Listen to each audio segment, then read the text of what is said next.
जय श्री राधे कृष्ण। आप सभी का हमारे YouTube चैनल पे बहुत बहुत स्वागत है।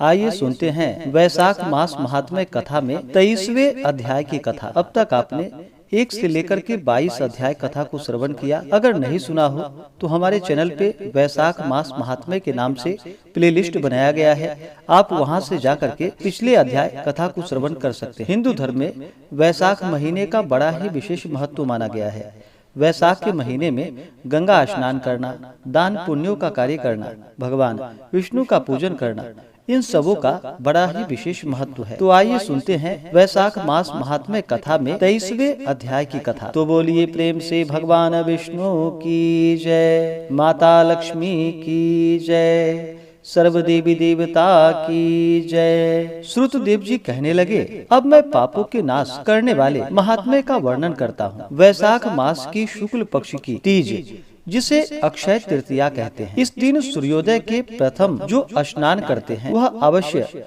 विष्णु लोक को जाते हैं। जो देवता ऋषि और पितरों का तर्पण करते हैं और भगवान का पूजन कर कथा सुनते हैं, वे मुक्ति प्राप्त करते हैं। यह तिथि देवता, ऋषियों तथा पितरों की है। इस दिन समस्त धर्म करने पर इन तीनों को अक्षय तृप्ति होती है। यह तिथि कैसे प्रसिद्ध हुई सो मैं बतलाता हूँ। प्राचीन समय में राजा बलि और इंद्र का घोर युद्ध हुआ। इंद्र बलि को जीतकर फिर पृथ्वी पर उतथ्य ऋषि के आश्रम में गया। वहाँ उसकी मंदगामिनी गर्भिणी पत्नी को देखा, जिसकी कमर में स्वर्ण सूत्र में बंधी हुई किंकणी शोभा दे रही थी। अनेक प्रकार के सुंदर वस्त्र पहने, मधुर भावनी, मंद मंद हास्य युक्त शोभा दे रही थी। उसके कुंभ सदृश कुछ खुले हुए नील कमल के समान नेत्र शोभा को प्राप्त हो रहे थे। केतकी के उदर के समान पवित्र और मनोहर कपोल वाली परिश्रम में श्वास लेती हुई पर्णकुटी की तरफ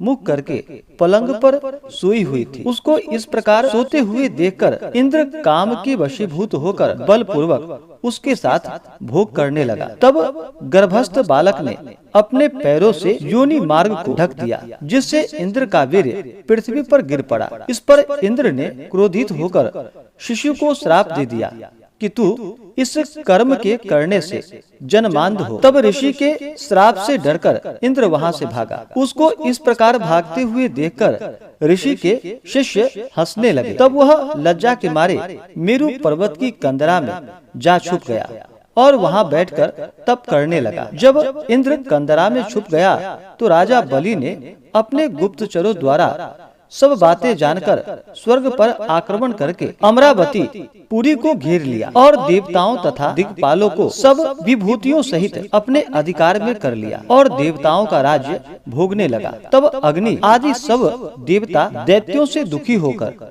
बृहस्पति जी के पास गए और उनको सब वृतांत सुनाया और कहा कि राजा के बिना हम सब देवता अनाथ हो गए हैं। सो आप विचारिए कि स्वर्ग के राजा इंद्र कहाँ गए हैं और कब आएंगे।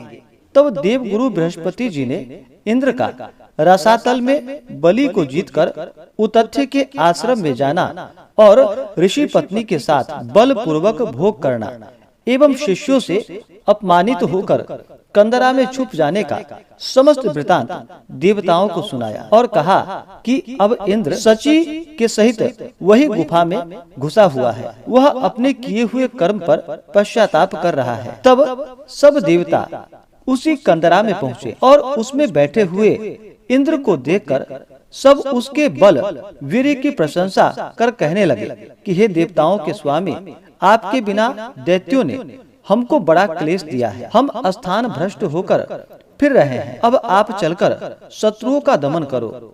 लज्जा के मारे जिसके नेत्र नीचे को झुके हुए हैं, कमर भी नीचे झुक रही है तथा मलिन मुंह दुख के मारे कंठ से बोला नहीं जाता, ऐसे इंद्र की ये दशा को देखकर बृहस्पति जी कहने लगे कि हे इंद्र, यह सारा जगत कर्माधीन है।